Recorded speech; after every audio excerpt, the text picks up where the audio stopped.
여러분 안녕하십니까? 오늘의 미국 위켄드 에디션 강혜신입니다. 오늘은 비트코인의 BT가 아니라 비트코인에 대해서 말씀을 드리겠습니다. 비트코인에 대해서 말씀드릴 때는 항상 두 가지죠. 우선 첫 번째는 미국 사람들도 수천만 명이 비트코인에 투자를 하고 있기 때문에 투자용이라는 것도 되고, 그리고 비트코인 투자 전혀 관심이 없으신 분들에게는 미래에 우리에게 정말 다가올 수도 있는 암호화폐, 가장 극단적으로는 은행이 필요 없을 수도 있다. 국가가 돈, 모든 재정 시스템을 관리하지 않고 컴퓨터 상에서 개인이 돈도 내지 않고 암호화폐를 관리한다.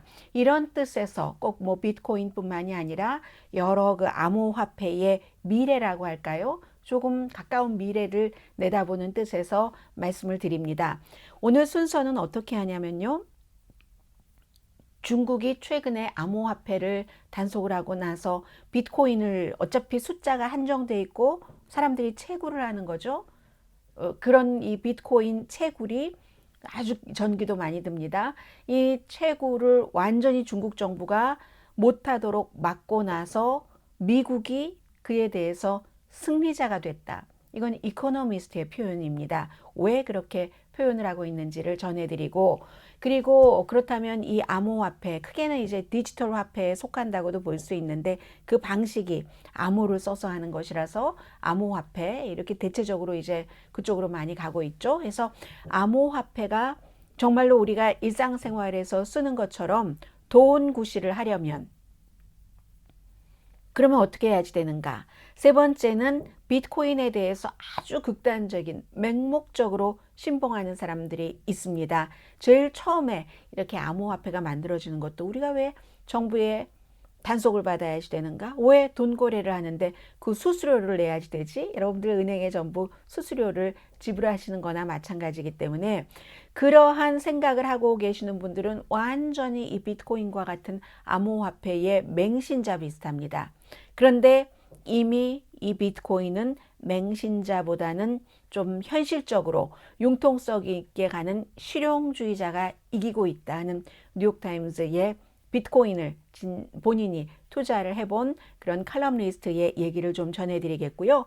그리고 아이빌리그 대학 가운데서도 유니버시티 오브 펜실베니아의 와튼 스쿨, 가장 이 비즈니스 그쪽으로는 유명한 학교잖아요. 이제 와튼 스쿨도 곧 비트코인을 받기 시작합니다. 등록금으로.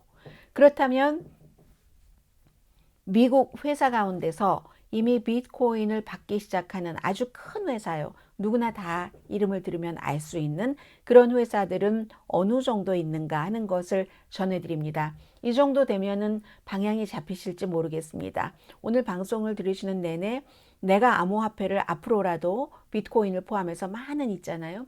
투자를 할 것인가? 그리고 두 번째는 나하고는 전혀 관련이 없고 또 그렇게 투자할 돈도 없어 라고 생각을 하셔도 미래가 이렇게 갈 수도 있구나 하는, 지금은 조금 이제 비트코인을 포함한 디지털 화폐에 대해서, 암호화폐에 대해서 방향이 조금 보이거든요. 그래서 그 두 가지를 잊지 마시고 이제 들어주시면 되겠습니다.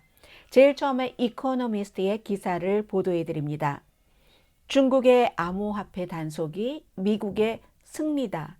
왜 승리라고 하겠습니까? 이런 암호화폐 같은 것이 중국을 따라서 다른 나라들도 다 없앨 것이라고 생각하면 승리라고 표현하지 않았을 겁니다. 기사 전합니다. 2019년도에 이 도표를 보셔도 아시지만 중국이 코인을 뭐 광산에서 석탄 캐는 것처럼 마이닝 한다고 하잖아요. 그런 코인을 캐기가 75%가 중국에서 있었습니다. 시골에서 엄청나게 컴퓨터로 전기 쓰면서 했죠. 인기가 있었습니다. 그런데 올해 7월 달에 중국 정부가 전부 감시하고 규제하고 이 허락하지 않겠어 하고 난 뒤에 거의 도표에서 보시면 아시는 것처럼 사라지고 맙니다. 중국에서의 이 같은 그 코인을 캐는 작업은 작은 것도 뭐든지 다 단속을 합니다. 왜 그렇겠습니까? 중국은 지금 시진핑 중국 국가주석이 여러 가지로 본인이 장기적인 정권 유지를 포함한 계획을 세우고 있습니다. 재정 시스템을 비트코인처럼, 이게 뒤에는 블록체인이라는 시스템이 있는 것인데, 국가가 모든 돈을 통제해야지, 국가가 통제하지 않는다는 게 비트코인의 그 가장 큰 이 디지털 화폐, 암호화폐의 가장 큰 목표이기 때문에 중국 공산당으로서는 받아들일 수 없는 겁니다. 그래서 여러 가지 비트코인으로 인해서 비트코인이 돈이 더 커지고 몇백 달러 하던 게 지금 6만 달러 넘고 거의 7만 달러를 바라볼 수도 있게 됐고, 그렇게 되면 국가의 부가 쌓이는 거잖아요. 그것조차를 중국 정부가 포기한 것은 절대로 재정 시스템을 민간에, 개인에 줄 수 없다는 뜻에서 그랬습니다. 그러면 어디로 갔는가? 캠브리지 대학교에 대한재정센터라는 곳이 있는데, 그곳에서 이제 전력 소비하는 것과, 그리고 이제 컴퓨터에 다 고유 주소가 있잖아요. 컴퓨터마다 그 컴퓨터의 고유 주소, 그 IP 어드레스를 쭉 점검을 해봤더니 미국으로 거의 갔다는 겁니다. 거의는 아니지만 미국으로 뭐 3분의 2 정도는 적어도 갔다는 얘기입니다. 한 달 사이에 미국에서는 중국이 딱 그것을 단속을 하면서 미국에서 비트코인이라는 것을 컴퓨터를 통해서 캐는 사람이 한 달 사이에 722%, 한 달 사이에 많이 늘어나서 1년 전보다 722%가 늘어났답니다. 그래서 결국 지금 비트코인을 캐는 선두 국가가 미국이 됐죠. 5월에서 8월 사이에 뭐 굉장히 많이 온 겁니다. 미국이 다 가져오지 못했기 때문에 전체적으로는 중국이 75%나 그 코인을 캐던 것을 다 스탑을 시켰기 때문에 코인 캐는 것이 조금 줄어들긴 했지만 아무튼 상당 부분 미국으로 왔고, 카자흐스탄, 러시아도 인기 있는 지역입니다. 이 비트코인을 캐는 그 지역에서 각각 18%와 전체 100%로 놓고 볼 때 11%.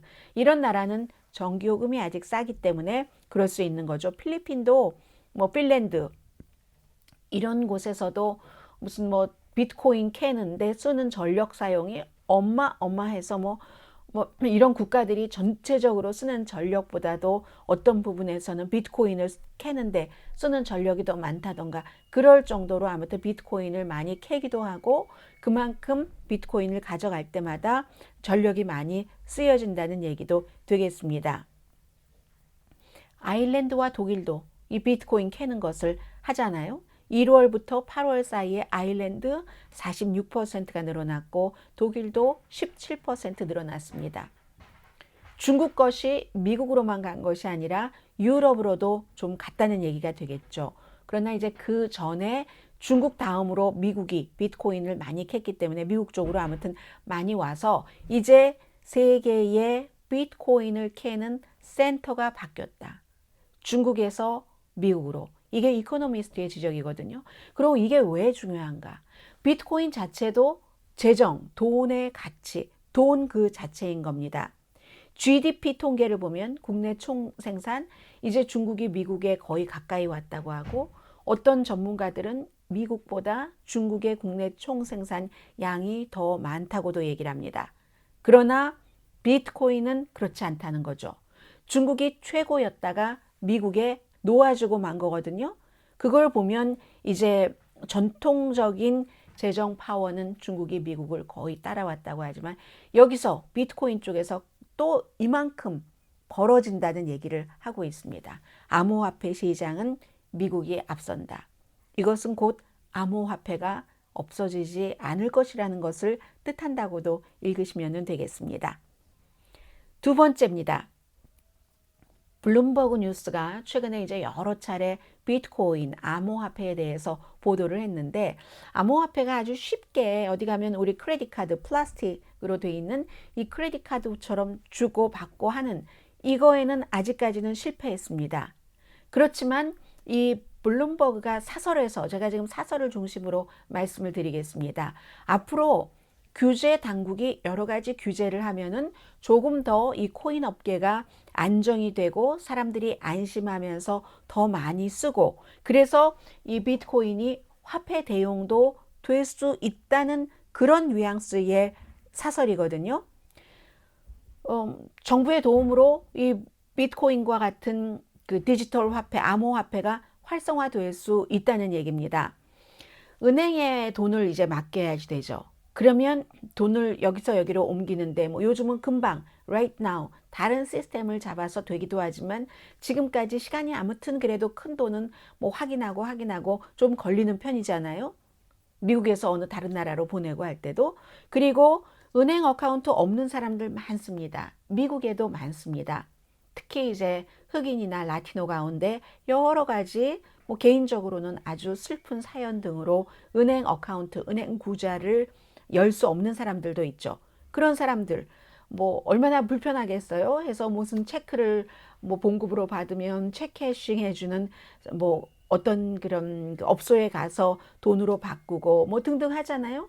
이런 모든 것들을 이 암호화폐가 대신 할 수 있다는 거죠.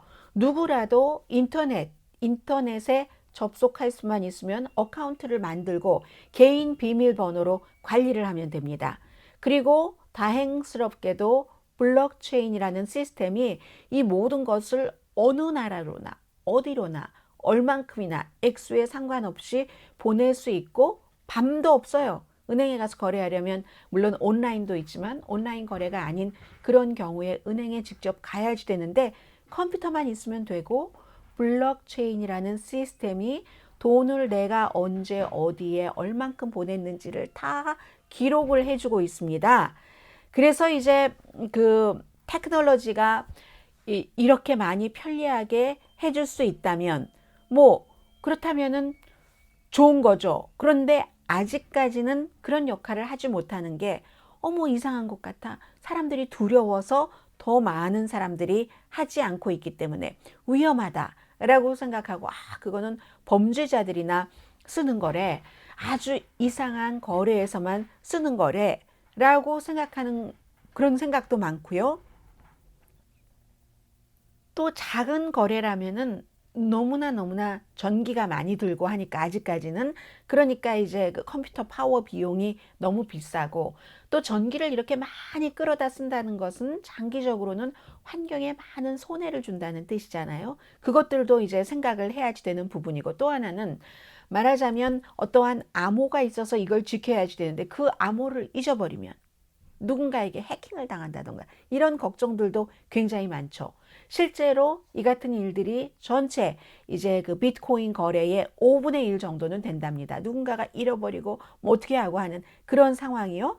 그래서 이제 뭐 해킹 당하는 이 걱정까지도 풀어야지 될, 말씀드리는 것처럼 지금 풀어야지 될 문제들이 굉장히 많은 겁니다.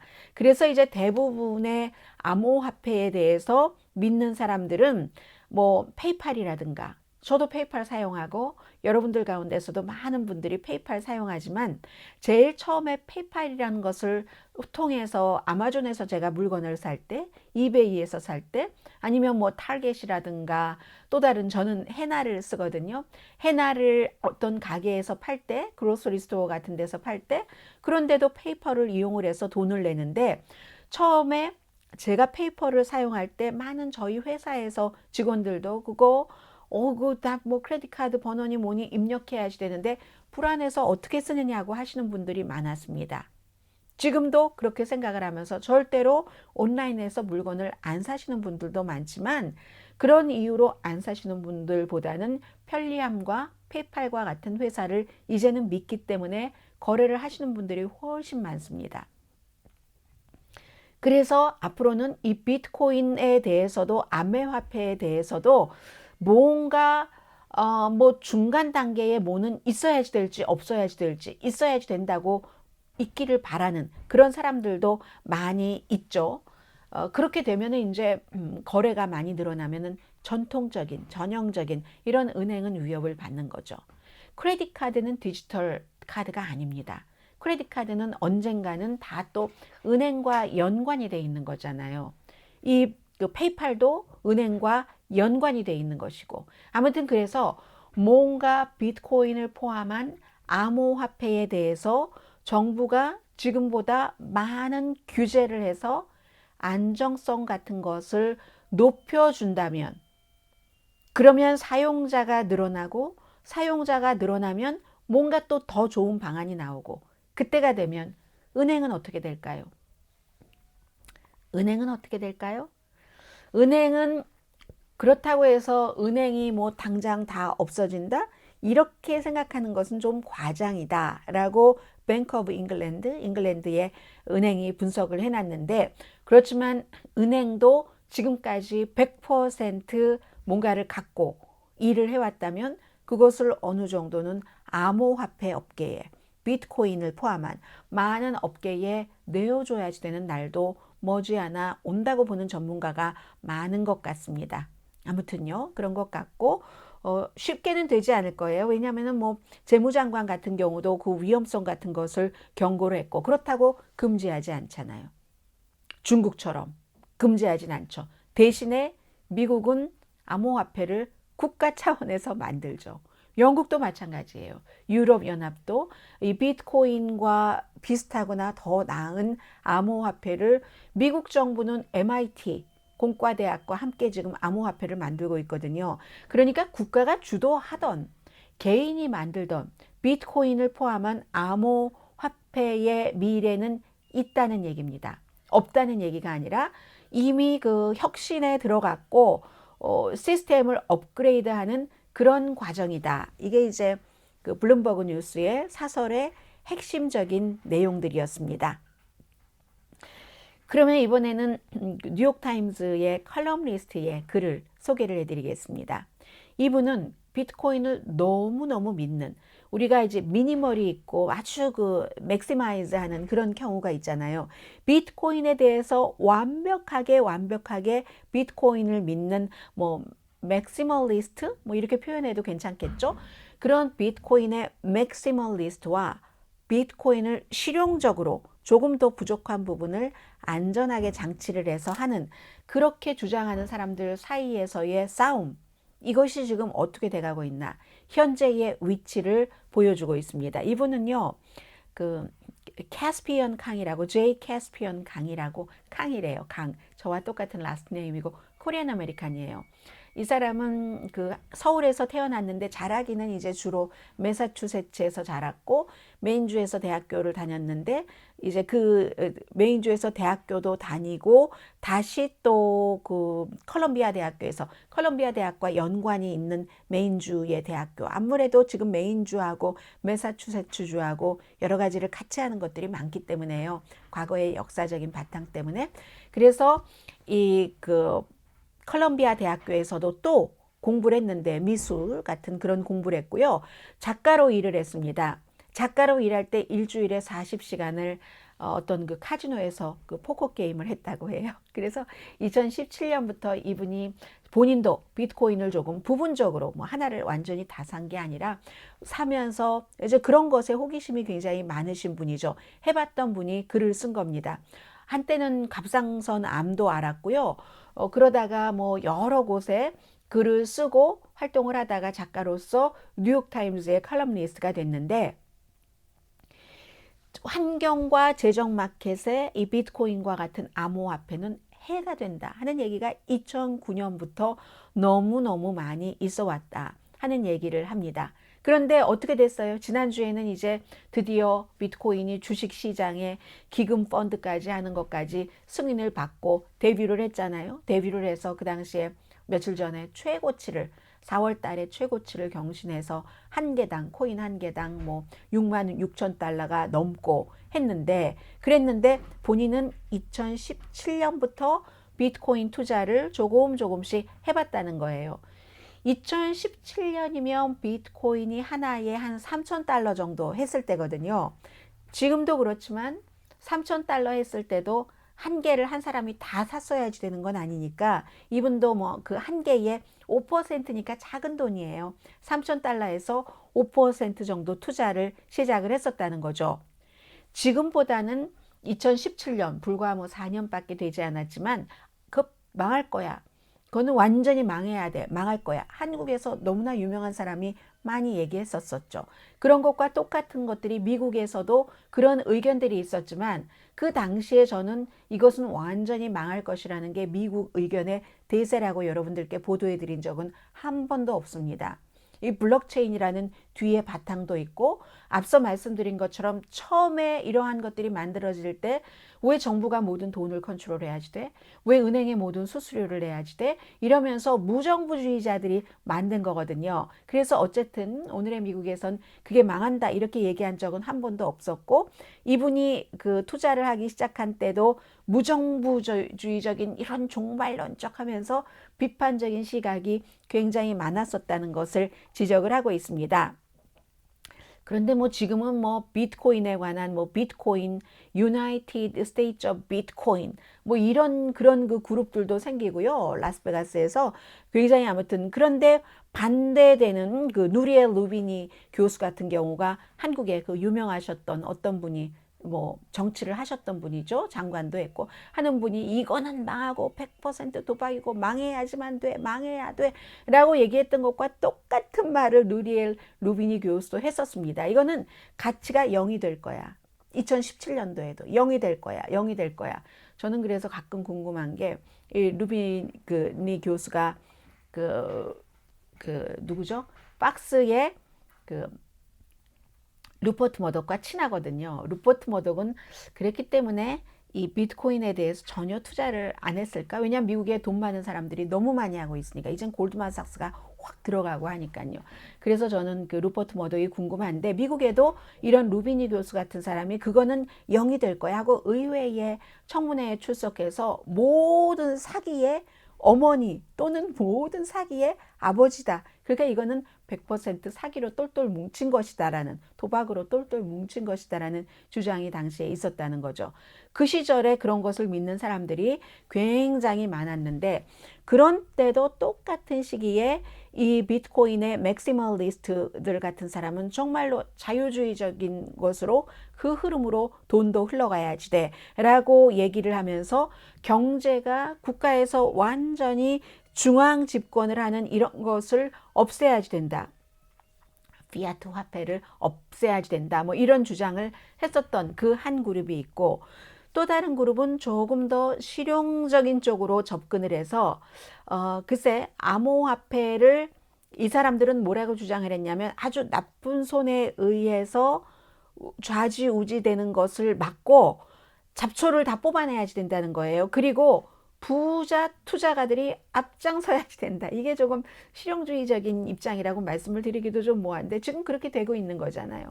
무슨 백악관에서 경제적인 자문을 하던 누구 골드만삭스 출신의 누군가가 가서 골드만삭스로 다시 들어가서 그것을 이제 막 일으키고 골드만삭스가 투자를 하고 이런 식으로 지금 미국에서는 큰 손들이 다시 그 암호화폐 시장을 많이 들어가서 어느 정도 정리를 하고 있는 그런 형편이잖아요. 그렇기 때문에 이 그 코리안 아메리칸인 칼럼니스트 제이 캐스피안 강 씨는 실용주의자들이 이기고 있다. 여러 가지 경제 도구로서 이렇게 해야 된다 하는 주장과 이데올로기로서도 너무 나쁜 손에만 있어서는 안 된다라는 그런 그러나 지금도 맥시멀리즘은 비트코인 쪽에 존재하고 있다고 얘기를 합니다. 물론 힘이 좀 약해졌죠. 너무 많이 약해졌죠. 큰 손들이 너무 많이 들어갔기 때문에 제가 이 뒷부분에 어떤 회사들이 비트코인을 받는가 하는 것을 말씀드리겠습니다만 그 사람들이 괜히 받겠습니까?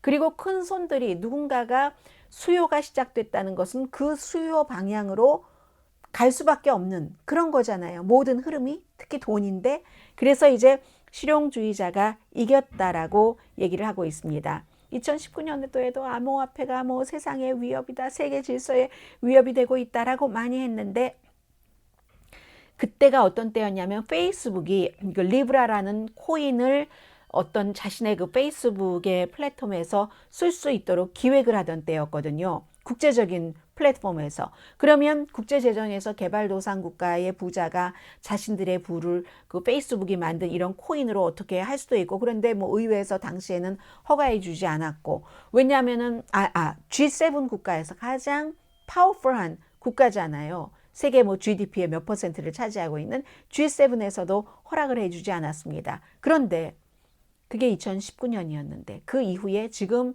비트코인의 가치는 1조 달러입니다.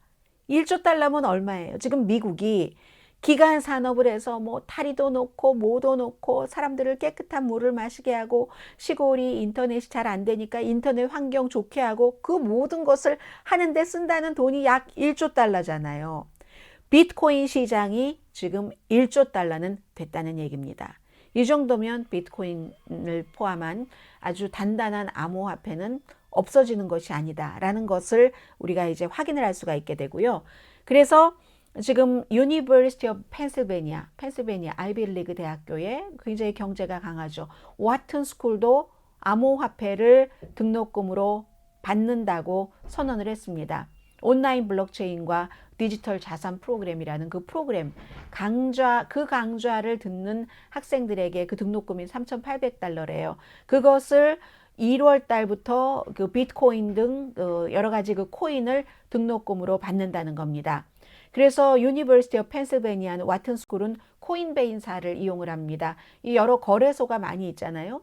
그 가운데서 미국에서는 가장 큰 거래소가 코인베이사입니다. 코인베이사 정도 되면 내 돈을 떼먹겠어 하는 그런 생각을 하는 사람들이 많이 모이니까 힘이 더 커지고 이 유니버시티 오브 펜실베니아의 와튼 스쿨 같은 데도 코인베이사를 통해서 거래를 하는 거죠. 1월부터 온라인 코스가 3,800달러인데 그것을 비트코인으로도 받는다는 겁니다. MIT에서요, 매사추세츠 공과대학교에서 비트코인을 학생들에게 준 적도 있어요. 조금씩 나눠주고 여러 가지를 시험을 하는 거죠. 시험 내지는 실험 대상으로 해서. 왜냐하면 앞서 말씀드린 것처럼 미국 정부 차원에서도 MIT와 연구를 해서 지금 암호화폐를 만든다는 거잖아요. 사람들이 그쪽으로 가니까 전통적인 돈만 가지고는 앞으로 이것이 힘을 정부가 잃어버릴 수도 있으니까 정부도 암호화폐를 만든다는 거예요. 그렇기 때문에 MIT에서는 관련 학생들에게 좀 나눠주고 이렇게 저렇게 해보는 것을 해서 굉장한 뉴스가 됐었던 적이 있고요. 지금 그 유펜의 와튼 스쿨이 비트코인을 받는다 하니까 빅 뉴스인 것이지, 왜냐하면 비즈니스계의 최고의 학교라고 평판이 있으니까 다른 학교들에서도 비트코인을 등록금으로 받기 시작했습니다. 그리고 5월 달에 그 유펜 같은 펜실베니아 대학교 같은 경우는 비트코인 기부금을 가장 많이 받은 학교가 됐어요. 그때 이름을 밝히지 않은 누군가가 500만 달러를 기부했죠. 그리고 지금 뭐 테슬라 같은 경우도 비트코인을 뭐 받는다고 했다, 안 받는다고 했다고 하는데 이 테슬라의 일론 머스크가 1997년도에 펜실베니아 유펜 와튼 스쿨을 졸업한 사람입니다. 그래서 이제 미국에서 코인베이스를 사용하는 사람이 6,800만 명 정도 되거든요. 코인베이스뿐만이 아니라 거래소예요. 말하자면 이 거래소가 코인베이스뿐만이 아니라 거래소가 다른 곳도 많이 있고, 아무튼 이 정도로 지금은 이 코인베이스를 사용하는 사람이 6,800만 명, 미국 인구가 3억 3천만 명에서 3억 4천만 명 정도인데 6,800만 명이 코인베이스라는 것을 사용한다는 것은 그만큼 코인에 투자한다는 사람이 많다는 뜻이 되고요. 해서 4,500만 명 정도가 미국 사람들이 비트코인을 부분적으로 소유하고 있습니다. 여러분들께서 소유하고 계시지 않다면은 성인 가운데서 굉장히 많은 퍼센테이지가 소유를 하시는 거죠. 아무튼 그렇습니다. 그래서 지금은 투자 목표로 사시는 분들이 많지만 추후로는 정말로 돈으로도 아주 쉽게 활용될 수 있겠는가 하는 것인데, 그러려면 많은 곳에서 받아야 되는데 제가 지금부터 14군데를 불러드리겠습니다. 홈디포요. 2019년부터 비트코인 받기 시작했고요. 스타벅스 2020년 3월부터 지난해 3월부터 부분적으로 특정한 스토어에서 비트코인 받기 시작했습니다. 페이팔 지난해부터 비트코인 거래하고요. ETSY 사람들이 막 물건을 만들어서 파는, 뭐 이베이와 비슷하지만 본인들이 만든 물건을 주로 파는 이 ETS도 직접 받는 건 아니지만 이 셀러가 물건을 거기서 파는 장터니까요. 셀러가 이제 이렇게 그 비트코인을 거래하기를 원하면 ETSY 여기서 어디를 이렇게 연결을 시켜주거든요. AT&T도 비트코인 받고, 서브웨이 샌드위치 가게잖아요. 마찬가지 받습니다. 익스프레스 VPN 여기는 무슨 예를 들어서 여러분들께서 그 회사 맞죠? 넷플릭스 같은 데서 이 나라에서는 못 보는데 저 나라에선 본다 하면은 그 IP 주소를 바꿔서 돈을 뭐 한 달에 얼만큼 내고 저도 한번 했다가 해지했는데요. 안 되더라고요. 그래서 해지했는데 이 받고 그 해주는 그런 회사인데도 비트코인 받고 홀푸드는 그로서리 스토어잖아요. 그런데도 비트코인 받습니다. 트위칭이라고 스트리밍하는 그런 회사, 뭐 넷플릭스 비슷하게 그런 회사도 받고 위키피디아 아니 위키피디아가 사전인데 사람들이 만드는 사전인데 어떻게 비트코인을 받지 하는데 위키피디아도 기부를 받잖아요. 많은 사람들에게 그 기부금을 비트코인으로 받습니다. 버거킹 햄버거 가게예요. 2016년 네덜란드에서부터 비트코인 받기 시작했고 또 마이크로소프트는 아주 선구자죠. 2014년부터 또 샤피피 온라인 마켓플레이스죠. 역시 받기 시작합니다. 또 하나는 그 네임칩이라고 예전에는 뭐 거의 뭐 고데디를 많이 쓰셨는데 아니면 뭐 그 뒤 블루호스트로 넘어갔다가 요즘에는 그 네임칩이라는 이 도메인 어떤 여러분들께서 인터넷 웹사이트 블로그라든가 이런 것을 하실 때 이름이 있잖아요. 거기 이름이 있는데 그 이름 사고 팔고 관리해주는 그런 도메인 회사입니다. 네임칩도 비트코인으로 받고 있습니다. 그래서 이제는 뭐 비트코인을 포함한 뭐 암호화폐가 완전히 없어진다, 도박이라서 0이다 이런 세상은 아니라는 것이 제가 지금 말씀드린 여러 가지로 증명이 됐고요. 그리고 이제 뭐 굉장히 이 비트코인이나 이런 것에 대해서 전망을 많이 하는 그런 그 전문가들, 그런 회사들이 있잖아요. 뭐 그래서 이제 그런 회사들의 뭐 유명한 뭐 라스트 네임이 우드라든가 이런 사람들이 예전에 이 비트코인이 뭐 한 300달러일 때 5년 안에 얼마일 것이다 뭐 이렇게 예상을 했고 지금은 현재 그 6만 2천 달러일 때 앞으로 5년 안에 50만 달러가 될 것이다 이렇게 예상들을 한 사람들도 있거든요. 그렇기 때문에 이 뉴욕 증시에서 정말 지난주에 본격적으로 데뷔를 했지만 캐나다는 먼저 이런 일들이 있었고요. 그래서 앞으로도 아마 비트코인에 대한 그 투자라든가 이런 것들이 좀 늘어나고 뉴스를 더 많이 들으실 것 같고요. 마이크로소프트 같은 회사가 최근에 그 비트코인 9천 개를 3, 4분기에 더 샀죠. 더 사서 전체적으로 그 비트코인이 굉장히 많아요. 이 마이크로소프트가 11만 4천 개나 되나요? 그래서 뭐 가치로 따지면 한 70억 달러 정도 된다고 하거든요. 그럼 이런 큰 회사에서 많이 사들이고 서브웨이 샌드위치, 버거킹, 무슨 스타벅스, 또 뭐 홈디포 같은 회사에서 비트코인을 받기 시작했다 하면은 여러분들께서 아 시장이 이렇게 가고 있구나 하는 것을 알고 계시면 앞으로 뉴스 들으실 때도 전혀 비트코인 투자하지 않으신 분들 가운데서도 스트레스를 조금 줄이실 수 있지 않을까 이렇게 생각이 되고요.